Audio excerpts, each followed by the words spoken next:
नमस्कार विद्यार्थी मित्रांनो, 8 जूनच्या चालू घडामोडीमध्ये तुम्हा सर्वांचं स्वागत आहे। सर्वप्रथम तुम्हा सर्वांचे आभार मानतो, तुम्ही एवढा प्रतिसाद देत आहात। यासोबत खूप सर्व विद्यार्थ्यांचा प्रश्न आहे की सर ऑनलाईन बॅचेस केव्हा सुरू होतील किंवा काय। पहा, मी तुम्हाला याबद्दल एक छोटीशी वस्तुस्थिती सांगतो। महत्त्वाची गोष्ट काय माहिती आहे का की जर समजा तुम्ही पूर्ण मोठा ऑनलाईनचा कोर्स लावला तर डिफिकल्टी तुम्हाला माहिती आहे की आपण कंटिन्यूअस एवढं ऑनलाईन पाहू शकत नाही आणि लॉस काय होतं की तुमचे पैसे वाया जातील। म्हणजे सध्या आम्हाला एवढी डिमांड आहे की आम्ही जर तो विचार केला तर ऑनलाईनचे खूप सगळे कोर्स आम्ही लॉन्च करू शकतो, पण आम्हाला त्यात जायचं नाही आहे का तर अगोदर तुम्हाला याची सवय लागायला हवी। सो एक गोष्ट लक्षात ठेवा, येणाऱ्या मंडेपासून येणाऱ्या सोमवारपासून म्हणजे येणाऱ्या नेक्स्ट सोमवारपासून आपण काय करतोय, ऑनलाईनच्या छोट्या छोट्या बॅचेस लॉन्च करतोय, जेणेकरून तुम्हाला अगोदर सवय व्हावी। तुमच्याकडनं विनाकारण खूप जास्त फीस घ्यायची आणि एका लेवलनंतर तुमचा मूड गेला की तुमचे पैसे वाया जातात। बरं, पैसे वाया जाऊ द्या, पैसे वाया जाण्याबद्दल अडचण नाही आहे। अडचण याबद्दल आहे की जर तुमचा स्पर्धा परीक्षेमधला इंटरेस्ट कमी झाला तर ऑटोमॅटिकली जे एक खूप चांगलं करिअर करण्यासाठी तुम्ही इकडे आला आहात ते तुमचं करिअर वेस्टमध्ये जाऊ शकतं। सो मित्रांनो, परत एकदा सांगतो, विनाकारण घाई करू नका, गोष्टी हळूहळू शिका, समजून घ्या, थोडा स्वतःला वेळ द्या। तुम्हाला ऑनलाईनचे व्हिडिओज बघायची सवय होतीये का, तुम्हाला यामध्ये इंटरेस्ट येतोय का, तुमच्याकडे नेटवर्क कनेक्टिव्हिटी किती आहे, तुम्हाला डोळ्यांना किती त्रास होतो, या सगळ्या गोष्टींचा आपण अगोदर अंदाज घेऊया। आणि ज्यावेळेस तुम्हाला वाटते की हां असं होतंय त्याच्यानंतर आपण यामध्ये फुल फ्लेज्ड उतरणार आहोत। सो परत एकदा सांगतो, येणाऱ्या मंडेपासून आपण सर्व विषयांच्या छोट्या छोट्या बॅचेस लॉन्च करणार आहोत, ज्यामध्ये आपण एका महिन्यानंतर मग परत विषय वाईज बॅच असतील, त्यानंतर मग काही टॉपिक वाईज बॅच असतील किंवा काही इनोव्हेटिव्ह टेस्ट सिरीजच्या बॅचेस असतील, सोबत UPSC प्रिलिम्सची टेस्ट सिरीज जी थांबली ती आपण परत एकदा सुरू करणार आहोत। ह्या सगळ्या गोष्टी आपण करणार आहोत। या सर्व व्हिडिओ सिरीजचा हाच उद्देश आहे की तुम्ही स्वतःला या ऑनलाईनच्या एन्व्हायरमेंटला अक्लिमटाईज करून घ्यायचं, समजून घ्यायचं, हे महत्त्वाचं आहे। यासोबत खूप सर्व विद्यार्थ्यांनी विचारले की सर तुमची ऑफलाईनची बॅच केव्हा सुरू होतीये। सो ज्ञानदीपची, UPSCची, MPSCची आणि कंबाईनची तीनही परीक्षांची आपली ऑफलाईन बॅच आहे। ही ऑफलाईन बॅच 15 जुलैपासून सुरू होत आहेत, कारण माझ्या अंदाजाप्रमाणे 1 जुलैपासून पुण्यामध्ये एंट्री मिळायला सुरू होईल। शिक्षण संस्था असतील किंवा कोचिंग क्लासेस असतील यांना बहुतेक, नक्की नाही सांगता येणार, पण बहुतेक राज्य शासन 1 जुलैपासून सोशल डिस्टन्सिंग मेंटेन करून परवानगी देईल। सो आपण ही अपेक्षा ठेवूया की 15 जुलैपासून आपण या बॅचेस सुरू करणार आहोत, ऑफलाईन बॅचेस। ऑनलाईन बॅचेस आपल्या येणाऱ्या मंडेपासून सुरू होणार आहेत। ऑफलाईन बॅचेसला मात्र थोडा वेळ आहे, 15 जुलैपासून सुरू होणार आहेत। आणखीन खूप सर्व विद्यार्थ्यांचा प्रश्न आहे की सर अभ्यासिका केव्हा सुरू होणार आहे। तर लक्षात ठेवा, सध्या पुण्यामध्ये खूप सर्व गोष्टी बंद आहेत, सर्व सुरू नाही आहे, पण असं वाटतं की सोशल डिस्टन्सिंग मेंटेन करून 1 जुलैपासून सरकार मे बी अभ्यासिका सुरू करण्याची परवानगी देऊ शकतं। गॅरंटी नाही, शाश्वती नाही, नंबर ऑफ इन्फेक्शन्स असतील, लोकांनी घेतलेली काळजी असेल, या सगळ्यांच्या आधारावरती या सगळ्या गोष्टी ठरतील। फक्त बेसिकली लक्षात ठेवा, 1 जुलैपासून असं होऊ शकतं की राज्य सरकारनं जर परवानगी दिली तर ज्ञानदीपच्या अभ्यासिका सुद्धा सुरू होतील। सो आपण let's have focus on it, आपण याच्यावरती काम करूया। सो आजचा व्हिडिओ आपण सुरू करूया। 8 जूनची ही पर्टिक्युलर परीक्षा करंट चालू घडामोडी आपण समजून घेण्याचा प्रयत्न करूया। सगळ्यात पहिली महत्त्वाची न्यूज आहे, 8 जून हा जागतिक महासागर दिन आहे। 8 जून हा जागतिक महासागर दिन आहे। आता मग जर समजा मी आज या विषयावर व्हिडिओ घेतला तर मग सगळेच्या सगळे दिवस पाठ करायचे का? ॲब्सोल्युटली नाही। राज्यसेवेची तयारी करणारे विद्यार्थ्यांनो आणि UPSCची तयारी करणाऱ्या विद्यार्थ्यांनो, आज कोणता दिन आहे याच्यावरती प्रश्न विचारण्याची संख्या कमी झालेली आहे। या प्रकारचे प्रश्न फक्त तलाठी भरती असतील, सरळ सेवा भरती असतील, स्टाफ सिलेक्शनच्या परीक्षा, बँकिंगच्या परीक्षा किंवा जिल्हा परिषदच्या भरती परीक्षा यासारख्या परीक्षांमध्ये विचारल्या जातात। राज्यसेवा आणि UPSC यांनी आज कोणता दिवस यावर प्रश्न विचारणं बंद केले।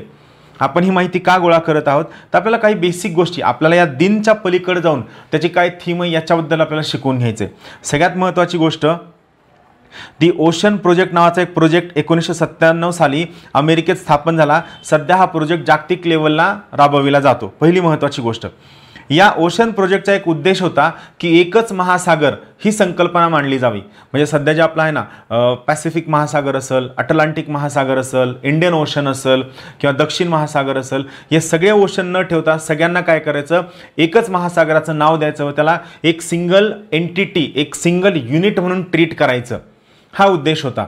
पण तुम्हाला अंदाज आहे की भौतिक अडचणी, जिओग्राफिकल अडचणी व राजकीय अडचणींमुळे ही संकल्पना सत्यामध्ये उतरू शकली नाही। 1997चा दी ओशन प्रोजेक्ट नावाचा हा प्रकल्प होता। एक लक्षात ठेवा, दरवर्षी 8 जून रोजी जागतिक महासागर दिन वर्ल्ड ओशन डे साजरा केला जातो. याची मूळ संकल्पना कॅनडा सरकारतर्फे 1992 साली झालेल्या वसुंधरा अर्थ समिटमध्ये मांडण्यात आली. लक्षात ठेवा, सुरुवातीला ही संकल्पना कॅनडा सरकारतर्फे 1992च्या अर्थ समिटमध्ये मांडण्यात आली व याला अधिकृत मान्यता संयुक्त राष्ट्राची आमसभा म्हणजे युनायटेड नेशन्स जनरल असेंब्लीनं 2008 साली याला अधिकृत मान्यता दिली. यावेळेसच्या महासागराच्या दिनाचं जे संकल्पसूत्र किंवा जी थीम आहे ती आहे शाश्वत महासागरासाठी नवसर्जन, इंग्लिशमध्ये इनोव्हेशन फॉर सस्टेनेबल ओशन्स. परत एकदा सांगतो, थीम काय आहे तर मराठीमध्ये थीम आहे शाश्वत महासागरांसाठी नवसर्जन, इंग्लिशमध्ये आपण याला म्हणू शकतो इनोव्हेशन फॉर सस्टेनेबल ओशन्स. तुम्हाला इथं लक्षात येत असेल हे सर्व महासागरांची नावं आहेत. हा पॅसिफिक ओशन आहे, त्यानंतर हा अटलांटिक ओशन आहे, त्यानंतर हा इंडियन ओशन आहे, चौथा सेम पॅसिफिक ओशन आहे, त्यानंतर हा चौथा आर्क्टिक ओशन आहे आणि सदर्न ओशन दक्षिण महासागर. दक्षिण महासागर हा अंटार्क्टिक खंडाच्या भोवती असणारा एक प्रपोज्ड महासागर आहे. इथं 5 ओशनचे नावं मी तुम्हाला दिलेत. एक आहे Pacific ocean, Atlantic ocean, Indian ocean, Arctic ocean आणि सदर्न ओशन. ही 5 नावं आहेत, फक्त नावं लक्षात ठेवा. त्यानंतरची पुढची महत्त्वाची न्यूज आहे, राज्यात दररोज 15 टन कोविड कचरा निर्माण होतोय. बेसिकली आपल्यासमोर बायोमेडिकल वेस्ट याच्या मॅनेजमेंटचा खूप मोठा प्रश्न आहे. सुदैवानं महाराष्ट्रामध्ये बायोमेडिकल वेस्टच्या व्यवस्थापनामध्ये खूप चांगली प्रगती केलेली आहे. इथं एक छोटासा आकडा सांगितलेला आहे. कोरोना येण्याच्या अगोदर दिवसाला महाराष्ट्रात जवळपास 60 टन बायोमेडिकल वेस्ट निर्माण होत होतं, ज्याची आकडेवारी एप्रिल महिन्यात जवळपास 39 टन झालं आणि सेम याचा आकडा मे महिन्यात जवळपास फक्त 31 म्हणजे अर्ध्यावरती आला. सो बायोमेडिकल वेस्ट हे कमी झाले. पण यासोबतच दुसरी सगळ्यात महत्त्वाची गोष्ट, सध्याच्या कंडिशनला राज्यात दररोज जवळपास 15 टन कोविड कचरा निर्माण होतोय, म्हणजे बायोमेडिकल वेस्ट क्रिएट होते. सो आपल्याला हा आकडा लक्षात ठेवायचा नाही आहे. आपल्याला बायोमेडिकल वेस्टच्या मॅनेजमेंटबद्दल एक छोटीशी स्लाईड बघायची आहे. ती सिम्पली लक्षात ठेवण्याचा प्रयत्न करा. MPSCनं आत्तापर्यंत त्यावर प्रश्न विचारलेला नाही आहे, पण UPSCमध्ये प्रश्न विचारला जाऊ शकतो आणि भविष्यात उद्या या टाईपच्या गोष्टीवर प्रश्न विचारले जाऊ शकतात जेव्हा हळूहळू सगळ्या गोष्टी ॲडव्हान्स होतील. सो पुढची एक छोटीशी स्लाईड तुम्हाला समजावून सांगायची आहे. पहा, थोडं क्लिअर दिसत नाही आहे. हे जे वेस्ट आहे बायोमेडिकल वेस्ट आहे याचं सेग्रिगेशन करताना बेसिकली यांच्या सेग्रिगेशनसाठी या 5 कलरच्या डस्टबिन वापरल्या जातात किंवा 5 कलरचे कंटेनर वापरले जातात. कंटेनर बघा, प्रत्येक कलरला त्याचं एक सिग्निफिकन्स आहे. ब्लॅक, रेड, येल्लो, ब्ल्यू आणि व्हाईट ह्या 5 कलरच्या हे कंटेनर्स आहेत. आता बघा, इथं सगळ्यात पहिलं सेग्रिगेशन काय, तर सगळ्यात पहिलं सेग्रिगेशन आहे नॉन इन्फेक्टेड वेस्ट आणि इन्फेक्टेड वेस्ट. म्हणजे हॉस्पिटलमध्ये बनलेलं असं वेस्ट मटेरियल की ज्याला कोणत्याही प्रकारचं इन्फेक्शन नाही, याला आपण नॉन इन्फेक्टेड वेस्ट असं म्हणतो. दुसरा इन्फेक्टेड वेस्ट, ज्यामध्ये हॉस्पिटलमध्ये जनरेट झालेलं असं वेस्ट ज्याला कोणत्या ना कोणत्या प्रकारचं थोड्याफार प्रमाणात का होईना इन्फेक्शन झालेलं असतं. सो लक्षात ठेवा, हा जो ब्लॅक कंटेनर आहे या ब्लॅक कंटेनरमध्ये नॉन इन्फेक्टेड वेस्ट असतं, तर उरलेल्या 4 कंटेनरमध्ये काय असतं, इन्फेक्टेड वेस्ट असतं. हा पहिला महत्त्वाचा मुद्दा.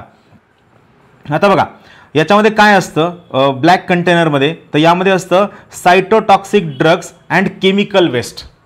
सायटोटॉक्सिक ड्रग्स आणि केमिकल वेस्ट यामध्ये थोडक्यात औषधी असते, त्याला इन्फेक्शन नसतं. फॉर एक्झाम्पल तुमचं सिरिंजमध्ये घेतलेलं ते औषध असेल, ह्या सगळ्या गोष्टी काय असतं, सायटोटॉक्सिक ड्रग्स आणि केमिकल वेस्ट हे काय असतं या ब्लॅक कंटेनरमध्ये असतं. याला जमिनीमध्ये पुरण्याच्या अगोदर म्हणजे लँड फिलिंग करण्याच्या अगोदर दुसरं काय असतं की हे सेक्युअर्ड लँड फिलिंग असते. सेक्युअर्ड म्हणजे काय, ज्या ठिकाणी हे पुरलं जातं त्याला कंपाऊंड वॉलने पॅक केलं जातं, त्याच्यामध्ये कुणालाही सहजासहजी एंट्री दिली जात नाही, परवानगीशिवाय त्यामध्ये एंट्रीला परवानगी नसते. सो हे सेक्युअर्ड ठिकाणी पुरलं जातं आणि याला पुरण्याच्या अगोदर याला केमिकल ट्रीटमेंटनं डिसइन्फेक्ट केलं जातं. लक्षात ठेवा, ब्लॅक कंटेनरमधल्या मटेरियलला केमिकल ट्रीटमेंटनं डिसइन्फेक्ट केलं जातं आणि त्यानंतर मग याच्यावरती वापर केला जातो. त्यानंतर पुढचं आहे, आता हे जे 4 आहेत त्या प्रत्येकाला 4 नाव आहेत बघा.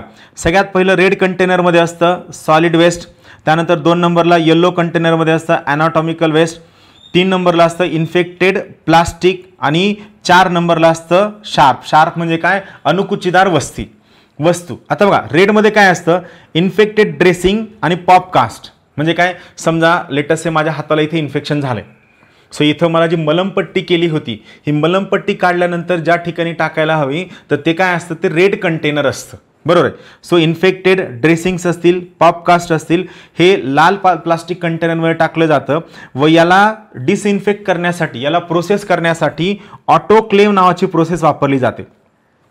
ऑटोक्लेव्ह म्हणजे काय असतं, हे खूप जास्त प्रेशरवर जनरेट केलेली स्टीम असते. एक कंटेनर असतं, त्या कंटेनरमध्ये हे इन्फेक्टेड ड्रेसिंग किंवा पॉपकास्ट टाकलं जातं व त्या कंटेनरमध्ये खूप हाय लेवलचं प्रेशराइज्ड स्टीम जनरेट केलेली असते आणि ही स्टीम त्याला डिसइन्फेक्ट करते आणि याला डिसइन्फेक्ट केल्यानंतर मग याला खूप खोल जमिनीमध्ये पुरलं जातं. सो ऑटोक्लेव्ह म्हणजे काय, हाय प्रेशराइज्ड स्टीमच्या मार्फत या प्रकारच्या बायोमेडिकल वेस्टला डिसइन्फेक्ट करणं.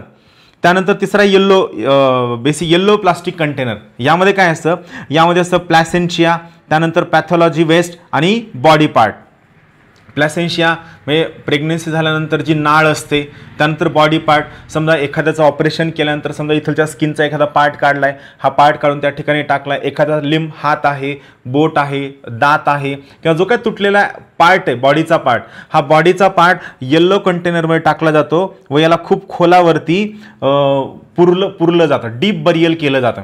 लक्षात ठेवा, याला डिसइन्फेक्ट केलं जात नाही, कारण काय की हे ऑटोमॅटिकली डिजनरेट होणारं असतं, सो याला डिसइन्फेक्ट केलं जात नाही. त्यानंतर ब्लू कंटेनर आणि व्हाईट कंटेनर. बघा, ब्लू कंटेनर आणि व्हाईट कंटेनरमध्ये काय असते, रिसायकलर असतं. यामध्ये काय असतं, सिरिंजेस असतात, ग्लोव्ज असतात आणि प्लास्टिक वेस्ट असतं.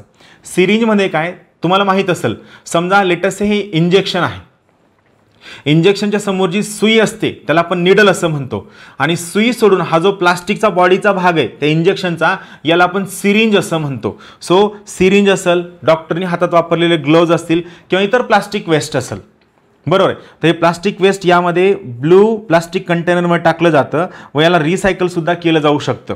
आणि सगळ्यात शेवटचा आहे शार्प. यामध्ये निडल्स असतात, कट ग्लासेस असतात किंवा ह्या सगळ्या गोष्टी असतात. तर याला व्हाईट प्लास्टिक कंटेनरमध्ये टाकलं जातं. ब्लू आणि व्हाईट कंटेनरमध्ये असणाऱ्या वेस्टला डिसइन्फेक्ट केलं जातं विथ 1% क्लोरीन सोल्युशन. किती पर्सेंट? 1% क्लोरीन सोल्युशननं ब्लू कंटेनर आणि व्हाईट कंटेनरमध्ये टाकलेल्या मटेरियलला डिसइन्फेक्ट केलं जातं. ह्या सगळ्यांची एका ठिकाणी कॉमन ट्रीटमेंट फॅसिलिटी असू शकते. याला एकदम शार्प अशा खोल खड्ड्यामध्ये टाकून त्या ठिकाणी याला सेग्रिगेट केलं जातं. हे लक्षात ठेवा, परीक्षेच्या दृष्टीने सुद्धा महत्त्वाचं आहे. यावरती प्रश्न विचारला जाऊ शकतो, मॅच दी पेअर प्रश्न विचारला जाऊ शकतो आणि ही कॉमन अवेअरनेसची गोष्ट जी आपल्यापैकी प्रत्येकाला नॉर्मली माहीत असणं अपेक्षित आहे. त्यानंतरची पुढची महत्त्वाची न्यूज आहे ती म्हणजे जावेद अख्तर यांना रिचर्ड डॉकिन्स पुरस्कार मिळालेला आहे. सगळ्यात महत्त्वाची गोष्ट, हा पुरस्कार मिळण्यासाठी सगळ्यात महत्त्वाची गोष्ट त्यांचं स्वतःचं अति उच्च दर्जाचं कार्य असायला हवं व सोबतच तर्कनिष्ठ वक्तव्य, म्हणजे त्यांनी केलेले जे स्टेटमेंट्स आहेत हे लॉजिकल असावे, तर्कनिष्ठ असावे, रिझन्ड असावे, त्यासाठी हा पुरस्कार दिला जातो.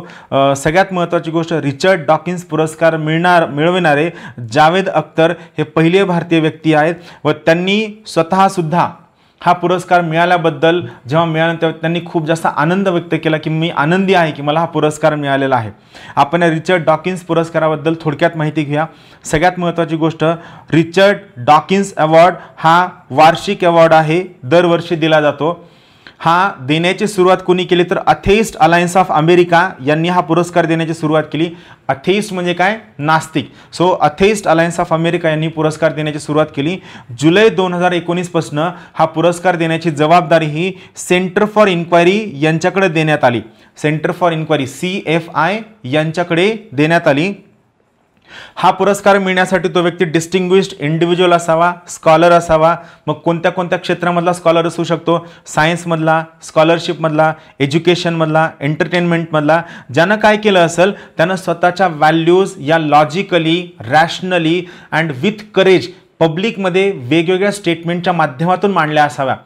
तुम्हाला लक्षात असेल, जावेद अख्तर यांनी रिसेंटमध्ये भारतामध्ये जे त्यांना जे वाटलं की कम्युनली गोष्टी चांगल्या होत नाही आहेत किंवा कुठंतरी त्यांनी सगळ्या गोष्टींना वाचा फोडली, त्याबद्दल हा अवॉर्ड त्यांना दिला गेलेला आहे. हा अवॉर्ड रिचर्ड डॉकिन्स यांच्या नावे दिला जातो. 2003 पासून अवॉर्ड दिला जातो. महत्त्वाची गोष्ट, 2003 पासून दिला जातो. रिचर्ड डॉकिन्स यांच्या नावे दिला जातो.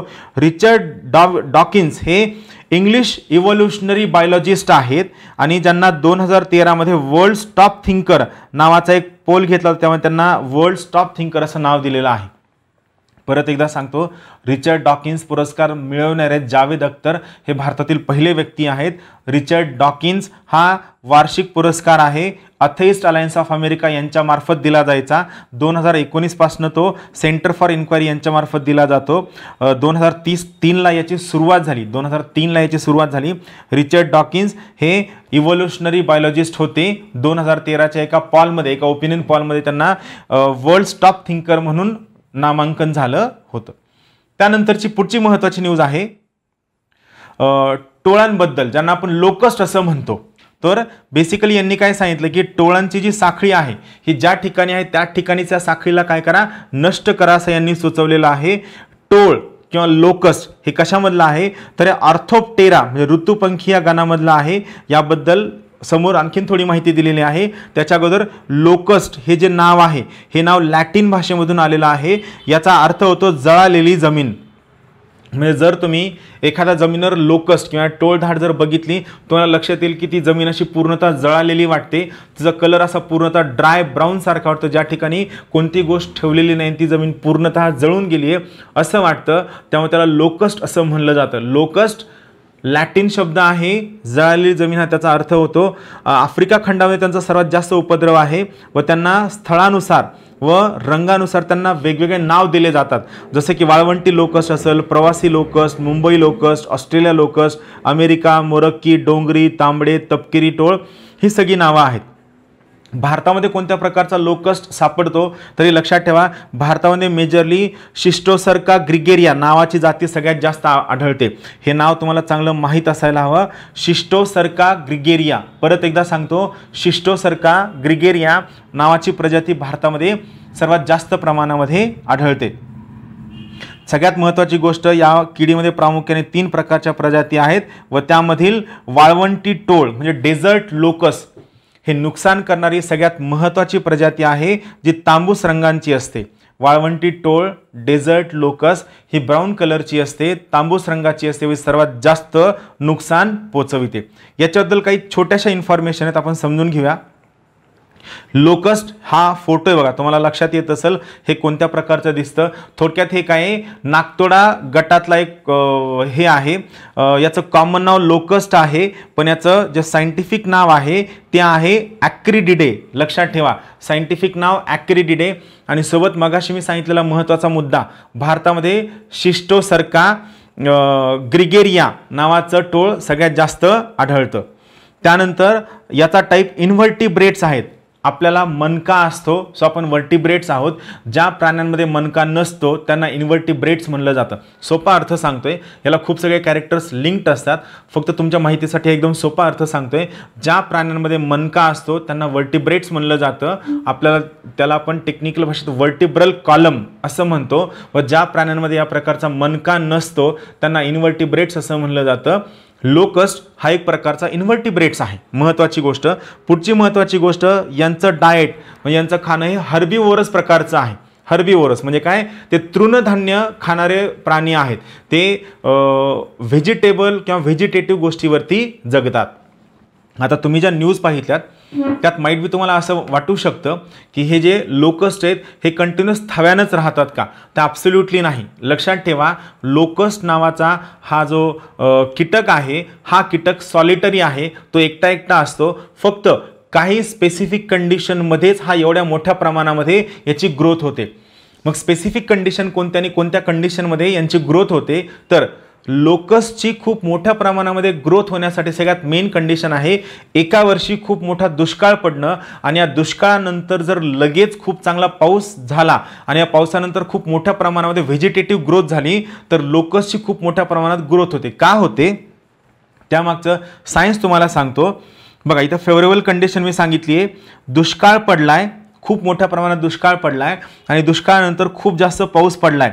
आणि या पाऊस पडल्यानंतर तिथं खूप मोठ्या प्रमाणात व्हेजिटेशन म्हणजे काय, खूप गवत असेल, तृण असेल, सगळं खूप मोठ्या प्रमाणात उगवलंय. दुष्काळानंतर एवढ्या मोठ्या प्रमाणात जर हे तृणधान्य किंवा व्हेजिटेशन जर उगवलं तर ऑटोमॅटिकली यामार्फत एक केमिकल प्रोसेस या लोकसच्या ब्रेनमध्ये होते. ब्रेनमध्ये I am talking about brain of the locust. ह्याच्या ब्रेनमध्ये एक केमिकल प्रोसेस होते. ती प्रोसेस ही आहे की त्यांच्या ब्रेनमध्ये सेरोटॉनिन नावाचं केमिकल सिक्रेट होतं. बघा, दुष्काळानंतर खूप जास्त पाऊस पडल्यानंतर तर खूप मोठ्या प्रमाणात गवत ते सगळं उगवलं, खूप मोठ्या प्रमाणात व्हेजिटेशन उगवलं. तर ह्या सगळ्या कंडिशननंतर लोकस्ट याच्या ब्रेनमध्ये सेरोटॉनिन नावाचं केमिकल जनरेट होतं. या केमिकलला आपण मोनोअमाइन न्यूरो ट्रान्समीटर असं म्हणतो. न्यूरो ट्रान्समीटर, ब्रेनमध्ये ट्रान्समिट करणारी मोनोअमाइन, ज्याच्यामध्ये सिंगल प्रोटीन असतं, प्रोटीनची सिंगल चेन असते त्याला, किंवा सिंगल अमायनो ॲसिड असतं त्याला आपण मोनोअमाइन न्यूरो ट्रान्समीटर म्हणतो. सेरोटॉनिन हे सिंगल अमायनो ॲसिड असणारं न्यूरो ट्रान्समीटर आहे जे ब्रेनमध्ये सिक्रेट होतं. आणि सेरोटॉनिन त्या लोकसला एक फिलिंग देतं, फिलिंग ऑफ वेलबिंग किंवा हॅपीनेस. म्हणजे या प्रकारच्या वातावरणानंतर लोकसला एकदम असं फील गुड फील होतं. त्यांना वाटतं की सगळं खूप भारी चाललंय. आणि हे भारी किंवा वेलबिंगच्या फिलिंगमध्ये ते खूप मोठ्या प्रमाणात प्रजनन करतात, खूप मोठ्या प्रमाणात अंडी घालतात आणि मग या अंडीचं टोळधाड बनते आणि हे खूप मोठ्या प्रमाणामध्ये पिकांना नुकसान पोहोचवते. हे सायंटिफिकली लक्षात ठेवा. इथं तुम्हाला हे नाव लक्षात ठेवायचं, सेरोटॉनिन. आणि सेरोटॉनिन हे काय आहे? मोनोअमाइन ट्रान्समीटर हे बेसिकली लक्षात ठेवा. त्यानंतरची पुढची महत्त्वाची न्यूज आहे ती म्हणजे UFC मध्ये ब्राझीलच्या अमांडाने इतिहास रचवला. ती सलग 2 डिव्हिजन रँक 1 आहे. ही ब्राझीलची खेळाडू आहे, मिक्स्ड मार्शल आर्टिस्ट आहे. UFC म्हणजे अल्टिमेट फायटिंग चॅम्पियनशिप खेळते ती. बेसिकली अल्टिमेट फायटिंग चॅम्पियनशिप म्हणजे काय, तर तुम्ही WWF बघितलं असेल बघा, बरोबर आहे, ज्याला आपण सध्या WWE म्हणतो. तर WWE मध्ये काय असतं, सगळं खोटं असतं, हाणामारी सगळी खोट्या टाईपची असते. पण अल्टिमेट फायटिंग चॅम्पियनशिपमध्ये मात्र हाणामारी खोटी नसते, ओरिजिनल टाईपची हाणामारी असते. हां, त्या प्रकारचे फक्त इथं काय असतं, ठोसे, तोंडावाला गुद्दे आणि लाथा मारायच्या असतात, त्या टाईपची अल्टिमेट फाईट चॅम्पियनशिप असते. तर या UFC मध्ये ही Amanda she is the first woman to become 2 division UFC championship. हे पर्टिक्युलर अवॉर्ड त्यांच्या नावावरती आहे. सो त्यामुळे हे नाव लक्षात ठेवा, अमांडा नुनेस हे त्यांचं नाव आहे. ब्राझीलच्या आहेत त्या, हे लक्षात ठेवा. त्यानंतरची पुढची महत्त्वाची न्यूज आहे, ही फक्त संशोधन आहे. हे बिलकुल कोणी ज्यांचा ब्लड ग्रुप ए त्यांनी घाबरायची गरज नाही. फक्त इथं मला सायन्सचा एक महत्त्वाचा मुद्दा सांगायचा म्हणून मी ही न्यूज घेतलेली आहे. ज्या व्यक्तींचा रक्तगट अ असतो म्हणजे ब्लड ग्रुप ए असतो, या ब्लड ग्रुप ए असणाऱ्या व्यक्तींना कोरोना विषाणूचा संसर्ग झाल्यास त्यांना धोका जास्त असतो, असं न्यूयॉर्कमधल्या एका संशोधकांनी शोधून काढलेलं असं त्यांचं म्हणणं आहे. ठीक आहे, हे काय आपल्याला घेणं देणं नाही आहे. फक्त आपल्याला काय ना की ए रक्तगट असणाऱ्या लोकांना का असतं, इथं त्यांनी एका एन्झाईमबद्दल सांगितलं. त्या एन्झाईमचं नाव आहे ACE2. सो आपला परीक्षेचा पर्पज आहे ACE2 हे एन्झाईम नेमकं काय आहे हे आपल्याला पाहायचं आहे. पहा, सगळ्यात पहिली महत्त्वाची गोष्ट, ACE2 हे काय आहे, महत्त्वाची गोष्ट एक एन्झाईम आहे. आणि एन्झाईम्स आर प्रोटीन, हे लक्षात ठेवा. एन्झाईम्स आर प्रोटीन, एन्झाईम हे प्रथिने असतात, हे वाक्य लक्षात ठेवा. सो ACE2 हे एक प्रोटीन, हे एक एन्झाईम आहे जे कशावर, ज्याचं मेन फंक्शन काय आहे, ब्लड प्रेशर कमी करणं. परत एकदा सांगतो, ACE2 हे एन्झाईम आहे, एन्झाईम्स हे प्रोटीने असतात आणि ACE2 याचा मेन फंक्शन आहे ब्लड प्रेशर कमी करणं. मग या ACE2चा फुल फॉर्म काय आहे, तर याचा फुल फॉर्म आहे अँजिओटेन्सिन कन्व्हर्टिंग एन्झाईम. लक्षात ठेवा, अँजिओटेन्सिन कन्व्हर्टिंग एन्झाईम नाव लक्षात ठेवा. अँजिओटेन्सिन कन्व्हर्टिंग एन्झाईम हे ACE2चं नाव आहे. हा एक एन्झाईम आहे. मग हा एन्झाईम कुठं असतो, तर बेसिकली लक्षात ठेवा, आपले लंग्स म्हणजे आपले फुफ्फुसं असतील, आर्टरीज म्हणजे आपल्या ब्लड वेसल्स असतील. आर्टरीजचं मेन फंक्शन काय आहे, आपल्या हृदयाकडनं ऑक्सिजनेटेड ब्लड म्हणजे ज्या ब्लडमध्ये ऑक्सिजन आहे ते ऑक्सिजनेटेड ब्लड हृदयाकडनं आपल्या शरीराला पोचवणं. आणि आर्टरीजसोबत दुसऱ्या असतात व्हेन्स, ज्यांचं काम असतं आपल्या सर्व शरीरामधनं डिऑक्सिजनेटेड ब्लड आपल्या हृदयाकडं नेणं. सो लंग्स असतील, त्यानंतर आर्टरीज असतील, त्यानंतर हृदय असेल, किडनी असेल आणि इंटेस्टाईन म्हणजे आतडे. तर या सर्व ऑर्गनचा जो सेल मेम्ब्रेन आहे, पेशी असते बघा, सेल, पेशीला आपण काय म्हणतो, सेल असं म्हणतो. तर या सेलला सगळ्या बाजूचे आवरण असतं ना, सेल मेम्ब्रेन, सेल वॉलच्या आतमध्ये असणारं, तर त्या सेल मेम्ब्रेनवरती हे ACE2 नावाचं एन्झाईम असतं. आणि ACE2 नावाचं हे जे एन्झाईम आहे, it is a actual entry point for this corona virus. आलं लक्षात? इथं दिलं पहा, कोरोना ज्या प्रोटीनशी संबंधित असतो त्याला आपण ACE2 असं म्हणतो. सो बेसिकली सेल मेम्ब्रेनवर हा ACE2 असतो, त्या ठिकाणावरनं कोरोना व्हायरस आतमध्ये एंट्री घेऊ शकतो. सो त्याचा रिसर्च सुरू आहे. या ACE2चं फुल फॉर्म काय आहे? अँजिओटेन्सिन कन्व्हर्टिंग एन्झाईम. आणि सगळ्यात महत्त्वाची गोष्ट, ACE2चं मेन काम आहे ब्लड प्रेशर कमी करणं, हे लक्षात ठेवा. त्यानंतरची पुढची महत्त्वाची न्यूज आहे, अग्निरोधक थर्माकोलपासून एमर्जन्सी बेडची निर्मिती करणार आहेत. हे फक्त न्यूज लक्षात ठेवा. मला फक्त थर्माकोलबद्दल तुम्हाला थोडक्यात माहिती सांगायची आहे. थर्माकोल काय आहे? तर बेसिकली थर्माकोल हे एक प्रकारचं खूप जास्त वापरात असणारं प्लास्टिक आहे किंवा पॉलिस्टरीन, जे प्लास्टिक आहे ज्याच्या दुसऱ्या नावाला आपण काय म्हणतो? थर्माकोल असं म्हणतो. हे स्टायरीन नावाच्या मोनोमरपासून बनलेलं आहे. खूप सगळे स्टायरीन एकत्र अटॅच केल्यानंतर आपण पॉलिस्टायरीन असं म्हणतो आणि या पॉलिस्टायरीनलाच थर्माकोल असं म्हणतो. थर्माकोलचं आणखीन एक नाव आहे, म्हणजे सायंटिफिक नाव आहे, it is synthetic aromatic hydrocarbon polymer. थर्माकोलला सिंथेटिक ॲरोमॅटिक हायड्रोकार्बन पॉलिमर असं म्हणलं जातं. नाव फक्त लक्षात ठेवा. आणि सगळ्यात शेवटची महत्त्वाची न्यूज, तुम्हाचं पण टेन्शन थोडंफार कमी झालं असेल. शांततापूर्ण चर्चेचा भारत आणि चीनचा निर्धार आहे. सो हे लक्षात ठेवा की त्यांनी सर्व प्रश्न सामंजस्यानं व सामोपचारानं सोडविण्याचा निर्धार घेतलेला आहे. Thank you very much. Have a good day.